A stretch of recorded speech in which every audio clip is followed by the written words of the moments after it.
नमस्कार मंडळी, welcome to blessings aquarium Marathi. तर मंडळी, आपल्या पहिल्या यूट्यूबच्या व्हिडिओला इतका भरभरून प्रतिसाद दिल्याबद्दल थँक्यू सो मच। आणि इंस्टाग्राम आणि यूट्यूबवर आम्हाला बऱ्याच लोकांनी विचारले आहे की या सिरीजला पुढे न्या आणि आम्हाला फिल्टर्स बद्दल सांगा। तर मंडळी, फिल्टर हा एक्वेरियमचा एक खूप महत्त्वपूर्ण घटक आहे।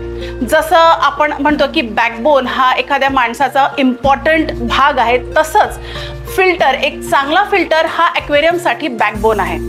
बरेच लोक जेव्हा एक्वेरियम घेतात, नवीन एक्वेरियम घेतात किंवा आपल्या जुन्या एक्वेरियमला रिफर्बिश करतात, तेव्हा फिल्टर ह्याला नेहमीच लक्ष नाही दिलं जात। म्हणजे ह्याला नेहमीच आपण विचार करतो की नाही नंतर घेऊ किंवा आता स्वस्त द्या। तर मला तुम्हाला हेच सांगायचं आहे की राईट नाव जेव्हा तुम्ही एखादा नवीन एक्वेरियम घेता आहे किंवा तुमचं एक्झिस्टिंग एक्वेरियम तुम्ही रिफर्बिश करता आहे, फिल्टर ह्याच्याकडे अजिबात दुर्लक्ष करू नका। फिल्टर हा एक्वेरियमसाठी, फिश टँकसाठी खूप महत्त्वाचा घटक असतो। तर आता प्रश्न हा येतो की कुठला फिल्टर घ्यावा, कुठल्या फिश टँकसाठी कसा फिल्टर चांगला दिसेल, किंवा चांगला दिसेल म्हणण्यापेक्षा कुठला फिल्टर जास्त योग्य होईल। तर मंडळी, पहिला हे समजून घ्या की आपण काय करतो। तर आपल्या एक्वेरियममध्ये आपण कधी कधी जास्त फूड टाकतो, तर ते फूड जे आहे ते ॲक्युमुलेट होत जातं, किंवा हे जे फिश आहे ह्यांचे जे फिसेस असतात, म्हणजे ह्यांची जी पॉटी आहे ती ॲक्युमुलेट होत जाते आणि हळूहळू पाण्याची टॉक्सिसिटी पण वाढते आणि पाण्याचा जो क्लॅरिटी आहे, म्हणजे जे क्रिस्टल क्लिअरनेस आहे ते कमी होत जातं आणि पाणी गढूळ दिसायला लागतं। सिमिलरली पाण्यामध्ये प्रेशर नसल्यामुळे हे पाणी पण डेड होऊ शकतं। सो असे बरेच नेगेटिव्ह पॉइंट्स आहेत जर तुम्ही एक चांगला फिल्टर नाही लावला एक्वेरियममध्ये, जे होऊ शकतात। तर चला मंडळी, आज आपण बघूया की कुठल्या फिश टँकसाठी, काय साईजच्या फिश टँकसाठी कुठला फिल्टर लावायला हवा आणि तो कसा लावावा। तर मंडळी, आधीचा जे जमाना होता त्याच्यामध्ये तुम्ही बऱ्याच, म्हणजे तुमच्यापैकी जर 90s वगैरेचे किड्स असतील तर तुम्ही जेव्हा एक्वेरियम ठेवलं तेव्हा तुम्ही बघितलं असेल तर एक बबल फिल्टर किंवा एक स्पंज फिल्टर येतं, जे तुम्ही एरिएटरला किंवा ऑक्सिजन मशीनला कनेक्ट करता आणि त्याच्यातनं बबल्स येतात। दुसरं एक फिल्टर तेव्हा खूप जास्त प्रचलित होतं, ते म्हणजे अंडरग्रेवल फिल्टर। म्हणजे एक अंडरग्रेवल म्हणजे तुमच्या कुठल्याही टँकमधल्या सँड किंवा स्टोन्सच्या खाली आपण एक फिल्टरची लेअर द्यायचो आणि त्याच्यातनं दोन असे वरती आउटलेट्स यायचे, त्याला अंडरग्रेवल फिल्टर असं म्हणायचे। पण आता भरपूर फिल्टरमध्ये रेंज आलेली आहे। सो आज मी तुम्हाला कमीत कमी 5 ते 6 वेगवेगळ्या टाईपचे फिल्टर्स दाखवणार आहे, जे 2 फुटापासून तर तुमच्या 4, 5, 6 फुटाच्या एक्वेरियमसाठी पण मोर देन इनफ आहे। तर सुरुवात करूया इंटरनल फिल्टरहून। तर मंडळी, ह्याला म्हणतात इंटरनल फिल्टर। आमच्याकडे ॲटमॅनचे इंटरनल फिल्टर तुम्हाला मिळतील, ज्याच्यावर वॉरंटी आहे। सगळ्यात महत्त्वाचं म्हणजे हा वरचा जो भाग आहे याला म्हणतात पॉवर हेड, आणि हा जो खालचा भाग आहे हा स्पंजचा भाग आहे, किंवा ह्याच्यामध्ये तुमची जी सगळी घाण आहे फिश टँकची ती अक्युमुलेट होतं। तर बरेच लोक काय करतात की ह्याला असं कनेक्ट करतात, असं लावतात टँकमध्ये की ह्याचं पाण्याची लेवल तुमची इतकी येते। Power head filter, internal filter जर तुम्ही यूज करत असाल तर ह्या पॉवर हेड फिल्टरला पाण्याच्या पूर्ण खाली लावायचं, म्हणजे तुमच्या एक्वेरियमचं पाणी इथपर्यंत यायला पाहिजे कमीत कमी। जर ह्याला तुम्ही पाण्याच्या बाहेर चालवलं तर हा ड्राय रन होऊ शकतो आणि जेणेकरून हा डॅमेज होऊ शकतो। अशा टाईपचे बरेच फिल्टर तुम्हाला मार्केटमध्ये मिळतील। तर आता असं कसं ओळखणार तुम्ही की हा फिल्टर माझ्या एक्वेरियमसाठी परफेक्ट आहे? लेट्स से तुमच्या एक्वेरियमची कॅपॅसिटी पाण्याची 60 लिटर्स आहे, तर तुम्हाला कमीत कमी 600 किंवा 700 लिटर पर आवर कॅपॅसिटी असलेलाच फिल्टर लावायला हवा।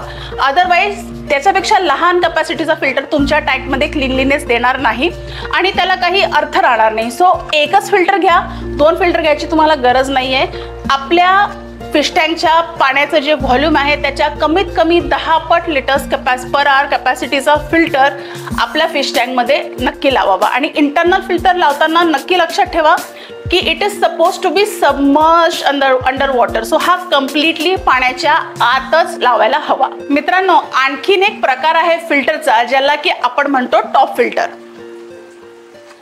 जो की दिसायला काही असा आहे। तर हा जो टॉप फिल्टर आहे हा याच्या आधी बरेच लोक वापरत होते, कदाचित तुम्ही आता सुद्धा वापरत असाल, पण हा अतिशय आउटडेटेड टाईप ऑफ फिल्टर आहे.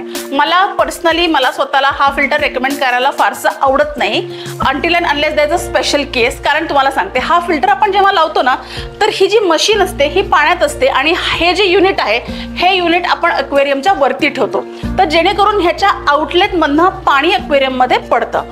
पण त्याच्यामुळे काय होतं की इतके जास्त पाण्याचे शिंतोडे उडतात की ते अक्वेरियमची क्लॅरिटी मेंटेन होत नाही आणि फिश सतत डिस्टर्ब असतात. आणि पाण्याचा फोर्स वरनं येत असल्यामुळे कदाचित खूपदा असे होतं की तुम्ही काही प्लांटेशन केलं असेल किंवा एखादी सँड किंवा सॉईल असेल, तर त्याचे सुद्धा कण पाण्यात उडतात आणि मिक्स होतात, ज्याच्यामुळे पाण्याची क्लॅरिटी राहत नाही. आणि त्याच्यामुळे मी पर्सनली अंटिल अँड अनलेस तुम्हाला एक्स्ट्रा काही प्रेशरचा सोर्स हवा असेल किंवा काही स्पेशल केस असेल किंवा तुमचा एखादा अक्वेरियम असा असेल की जे which is connected to a waterfall और समथिंग, त्याच्या व्यतिरिक्त मी ह्या जो प्रकार आहे फिल्टरचा हा युजली जास्त सजेस्ट करत नाही. तर मंडळी, बरेच लोक जेव्हा एखादा टर्टल एक्वेरियम ठेवतात किंवा असा एखादा एक्वेरियम ठेवतात ज्याच्यामध्ये पाण्याची लेवल कमी असते, तर अशा वेळेला एखादा इंटरनल फिल्टर आपल्या फिश टँकमध्ये काम करत नाही, कारण की त्याचं पॉवर हेड हे वरती असतं. सो त्याच्यासाठी माझ्याकडे आज तुम्हाला दाखवण्यासाठी एक तिसरा ऑप्शन आहे which is called a low level filter. ह्याला म्हणतात लो वॉटर फिल्टर. आता हा तुम्ही एखाद्या अशा फिश टँकमध्ये व्यवस्थित लावू शकता ज्याच्यामध्ये पाण्याची लेवल तुमची कमी असते, कारण ह्याचं जे मशीन आहे ते ह्याच्या बॉटमला असतं. अँड दॅट इज हाऊ हे तुम्ही एखाद्या टर्टल एक्वेरियमसाठी यूज करू शकता किंवा एखाद्या बाउलसाठी यूज करू शकता किंवा एखादा छोटासा टँक असेल ज्याच्यामध्ये पाण्याची लेवल कमी असेल त्याच्यात तुम्ही हा खूप व्यवस्थित यूज करू शकता. ऑल्सो सगळ्या फिल्टर्समध्ये फिल्टर पॅड्स, फिल्टर स्पंचेस असतात, फिल्टर मीडिया असतात जे तुमच्या अक्वेरियमचं पाणी आणखीन क्लीन करत जातात, स्वच्छ ठेवतात. याच्या प्रेशरमुळे फिश टँकला वास किंवा अशा गोष्टी येत नाहीत आणि हे फिल्टर्स तुम्ही फार व्यवस्थित आपल्या अक्वेरियममध्ये लावू शकता. ऑल्सो लो वॉटर फिल्टरची सगळ्यात स्पेशालिटी ही आहे की बरेच लोक जेव्हा टर्टल्स ठेवतात तेव्हा हा सगळ्यात मोठा क्वेश्चन येतो की त्यांचं पाणी क्लीन कसं करावं, कारण प्रत्येकाला रोज वॉटर चेंज करायची म्हणजे करण्यासाठी वेळ नसतो किंवा नाही समहाऊ मॅनेज होत. सो तुम्ही हे लो लेवल फिल्टर्स जे आहेत हे तुम्ही लावून आपल्या ॲक्वेरियमला व्यवस्थित क्लीन ठेवू शकता. आता मित्रांनो, बरेच तुमच्यापैकी हॉबिस्ट असे असतात ज्यांना आपल्या ॲक्वेरियममध्ये जास्त वायरिंग किंवा असं म्हणजे खूप जास्त गोष्टी असं असतं की दिसायला नाही हव्या किंवा तुमच्याकडे एखाद्या वेळेला जागा नसते, म्हणजे लेट्स से तुमच्या ॲक्वेरियमच्या तिन्ही साईडला वॉल आहे, मग अशा वेळेला इंटरनल फिल्टर नाही आहे, तर मग अशा वेळेला तुम्ही कुठलं फिल्टर यूज करणार? तर अशा वेळेला तुम्ही internal hang on filter use करू शकता. तर हा आता मी तुम्हाला जो दाखवते हा ॲटमॅनचा 2 years वॉरंटीचा इंटरनल हँग ऑन फिल्टर आहे. आता हँग ऑन म्हणजे हा काय असतं ना, ॲक्वेरियमच्या आत तुम्ही ह्याला हँग करू शकता. मी इथे तुम्हाला दाखवते बघा, दिसेल. तर हा तुम्ही खूपच इझिली ॲक्वेरियमच्या ग्लासला ॲक्वेरियमच्या आतमधनं हँग करू शकता. ह्याला काही हरकत नाही, तुम्ही मागेच हँग करायला पाहिजे, मागच्याच ग्लासला, हे गरजेचं नाही आहे. तुम्ही साईडच्या ग्लासला सुद्धा याला हँग करू शकता. 2 yearsची वॉरंटी आहे ह्याच्यावर. आणि हे बघताय तुम्ही, तर हे जे नॉझल आहे हे नॉझल मुव्हेबल आहे, म्हणजे तुम्ही पाण्याचा प्रेशर, पाण्याचा फोर्स, मला पाण्यामध्ये एक्स्ट्रा बबल्स हवे असतील तर ते सुद्धा ऑल इन वन तुम्ही ह्या फिल्टर थ्रू अचीव करू शकता. आता मित्रांनो, आपण हा जो हँग ऑन फिल्टर बघितला हा इंटरनल हँग ऑन फिल्टर बघितला. ह्याच्यातच माझ्याकडे एक सिरीज आहे जी आहे एक्सटर्नल हँग ऑन फिल्टर. म्हणजे हा आपण टँकला असा हँग करू शकतो की ह्याचा इनलेट टँकच्या आत येईल, पण ही जी एंटायर युनिट आहे फिल्ट्रेशनची ही टँकच्या बाहेर हँग होईल. सो ह्याला आपण म्हणतो hang on filter, external hang on filter. तर आता मी तुम्हाला जो दाखवते हा अगेन ॲटमॅनचा हँग ऑन फिल्टर आहे विथ 1 year वॉरंटी आणि it also comes with a surface skimmer. या सरफेस स्किमर हा जो काय प्रकार आहे ह्याच्यावर आपण एक व्हिडिओ डेफिनेटली स्पेशल एक व्हिडिओ तुमच्यासाठी बनवीन. पण आत्ता बिकॉज आपण फिल्ट्रेशन बद्दल बोलतोय तर हा हँग ऑन फिल्टर आहे. ह्याचे सगळ्यात फायदे म्हणजे बिकॉज ह्याला एक आउटलेट असतं ज्याला तुम्ही हाईट याची ॲडजस्ट करू शकता. सो अनइटन फूड म्हणा किंवा पाण्यात तुमचे जे प्लांट्स आहेत, त्यांचे लीव्स म्हणा, ते सगळे ह्याच्या थ्रू स्कीम होतात आणि ह्यात जातात आणि ह्याला तुम्हाला बाहेरच्या बाहेरच तुम्ही ह्याला क्लीन करू शकता. ह्याला तुम्हाला जास्त क्लीनलीनेस किंवा ह्याला जास्त मेंटेनन्सची तुम्हाला गरज नसते. ऑब्व्हियसली ह्या सगळ्या फिल्टर्सना रूल आपला तोच अप्लाय होतो की तुमच्या टँकमध्ये जितकं पाणी आहे त्याचा जो व्हॉल्यूम आहे त्याच्या कमीत कमी 7 ते 8 पट, माझ्या हिशोबाने 10 पट पॉवर असलेला फिल्टर तुम्ही नेहमी तुमच्या ॲक्वेरियममध्ये यूज करायला हवा. आणि मित्रांनो, आता आपण असा एक फिल्टर बघणार आहे जो की आपण मोठ्या टँकसाठी लावतो, म्हणजे 4 फीट, 5 फीट, 6 फीट.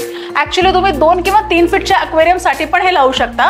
पण आता जी सिरीज मी तुम्हाला दाखवणार आहे ती आहे एक्सटर्नल फिल्टर. सो आता एक्सटर्नल फिल्टर हा काय प्रकार आहे, तर ॲक्वेरियमच्या बाहेर हा फिल्टर लावला जातो म्हणून ह्याला एक्सटर्नल फिल्टर म्हणतात. ह्याचे 2 पाईप्स ॲक्वेरियममध्ये जातात, फिश टँकमध्ये जातात. एक असतो तो इनलेट, म्हणजे ज्याच्यातनं पाणी या फिल्टरमध्ये जातं, क्लीन होतं आणि पुन्हा आउटलेटनी त्या टँकमध्ये फ्रेश पाणी जातं. तर पहिले आपण बघूया की एक्सटर्नल फिल्टर कसा दिसतो. तर एक्सटर्नल फिल्टर असा दिसतो, ह्याला म्हणतात एक्सटर्नल फिल्टर. आता एक्सटर्नल फिल्टरमध्ये तुम्ही बघाल तर आतमध्ये ह्या एंटायर बॉक्समध्ये आतमध्ये 2 ते 3 डिफरंट बास्केट्स असतात ज्याच्यामध्ये आपण टाकतो फिल्टर मीडिया. आता फिल्टर मीडिया म्हणजे काय, तर फिल्टर मीडिया म्हणजे असे काही एलिमेंट जे की पाणी क्लीन करण्यासाठी आपण वापरतो, म्हणजे की स्पंज झालं, बायोबॉल झाले, बॅक्टेरियम बॉल झाले, बॅवेरियम होस्ट झाले, अशा टाईपच्या गोष्टी. सो एक्सटर्नल फिल्टर आता मी तुम्हाला जो दाखवते हा ॲटमॅनचा एक्सटर्नल फिल्टर आहे. मॉडेल नंबर आहे 3336S आणि याची वॉरंटी आहे अप टू 3 इयर्स. तर मोठ्या फिश टँक्समध्ये, प्लांटेड फिश एक्वेरियम्समध्ये किंवा मरी तुमच्याकडे असेल तर हा जो फिल्टरचा सेगमेंट आहे म्हणजे की एक्सटर्नल फिल्टर हा बेस्ट सेगमेंट आहे आणि हा तुम्ही यूज करू शकता. आणि मित्रांनो, आता ह्या व्हिडिओच्या शेवटी मी तुम्हाला तुमच्यासोबत शेअर करणार आहे एक खूपच स्पेशल फिल्टर. आता हा फिल्टर स्पेशल काय, तर हा इंटरनल फिल्टर आहे पण ह्याच्यामध्ये इनबिल्ट UV लाईट आहे. तर आता हा UV लाईट आपण का यूज करतो, ॲक्वेरियममधले बॅक्टेरिया मारण्यासाठी किंवा ॲल्गे कंट्रोलसाठी UV लाईट यूज करण्याचे सजेशन्स युजली आम्ही देतो. तर आता आपण एखादा रेग्युलर फिल्टर जर यूज केला किंवा एक्सटर्नल फिल्टर जर आपण यूज केला तर UV लाईटचा एक एंटायर सेगमेंट आपण आपल्या टँकच्या पूर्ण इकोसिस्टममध्ये कनेक्ट करू शकतो. पण ज्यांना इतकं जास्त नसेल करायचं किंवा इतके कनेक्टिव्हिटी किंवा इतके जास्त ट्यूबिंग नसेल करायचं तर तुमच्यासाठी बेस्ट ऑप्शन आहे एक इंटरनल फिल्टर त्याच्यामध्ये UV लाईट इन्क्लुडेड आहे. म्हणजे हा बघा, हा इंटरनल फिल्टर आहे, अगेन ॲटमॅन कंपनीचा फिल्टर आहे. NZ4V आणि NZ4UV आणि NZ5UV असे 2 आमच्याकडे याचे ऑप्शन्स आहेत. आणि बेस्ट पार्ट इज की ह्याच्यामध्ये ऑलरेडी UV लाईट इन्सर्टेड असतो. तर आता UV लाईट हा तुम्ही यूज केला तर काय होईल, तर तुमच्या पाण्यामधले जे बॅक्टेरिया आहे ते बॅक्टेरिया अंडर कंट्रोल राहतील आणि ॲल्गेचा इश्यू जर तुमच्या ॲक्वेरियममध्ये असेल तर this is one of the best options. Let's say तुमच्याकडे ऑलरेडी एक फिल्टर आहे आणि तुम्हाला एक्स्ट्रा फिल्टर घ्यायचं नाही आहे तर तुम्ही फक्त UV लाईटसुद्धा घेऊ शकता. UV लाईट काय असतो, तो कशासाठी यूज करतो ह्याच्यावर डिटेल व्हिडिओ मी लवकरच तुमच्यासोबत शेअर करीन. पण आज आपण बघितले फिल्ट्रेशनचे वेगवेगळे प्रकार आणि मी तुम्हाला आज सांगितलं की फिल्टर का इम्पॉर्टंट आहे, फिल्टर आपल्या ॲक्वेरियममध्ये का असायला पाहिजे, कुठला फिल्टर आपल्या ॲक्वेरियमसाठी सुटेबल असेल. आता कुठला फिल्टर आपल्या ॲक्वेरियमसाठी बेस्ट असेल हे राईट नाव मी सांगू नाही शकणार कारण की सगळे फिश टँक्स सब्जेक्टिव्ह असतात. एखाद्याला जर इंटरनल फिल्टर काम करत असेल चांगला तर तुमच्या टँकमध्येही तो करेलच हे गरजेचं नाही आहे. कदाचित तुम्ही एक्सटर्नल फिल्टरसाठी जाऊ शकता.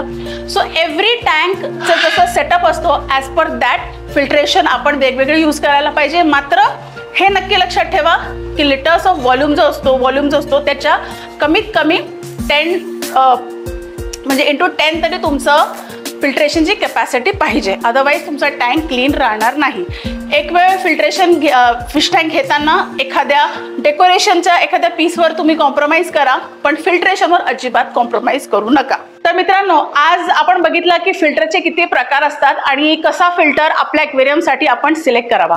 तर आय होप की आमची जी ॲक्वेरियमची सिरीज आहे ही तुम्हाला आवडली असेल आणि तुम्हाला जर काही क्वेश्चन्स असतील, काही क्वेरीज असतील, तुम्हाला काही सजेशन्स सोल्युशन्स हवे असतील तर तुम्ही तुम्ही ह्या व्हिडिओच्या कमेंट सेक्शनमध्ये पण विचारू शकता किंवा तुम्ही आम्हाला आमच्या ऑफिशियल नंबरला गेटबॅक करू शकता.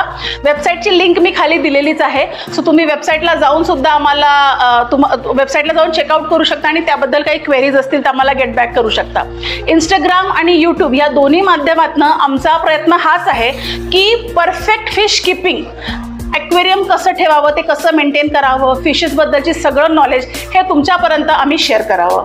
तर मित्रांनो, हा व्हिडिओ तुम्हाला आवडला असेल तर व्हिडिओला एक लाईक द्या आणि आमच्या चॅनलला पूर्ण महाराष्ट्रभर शेअर करा.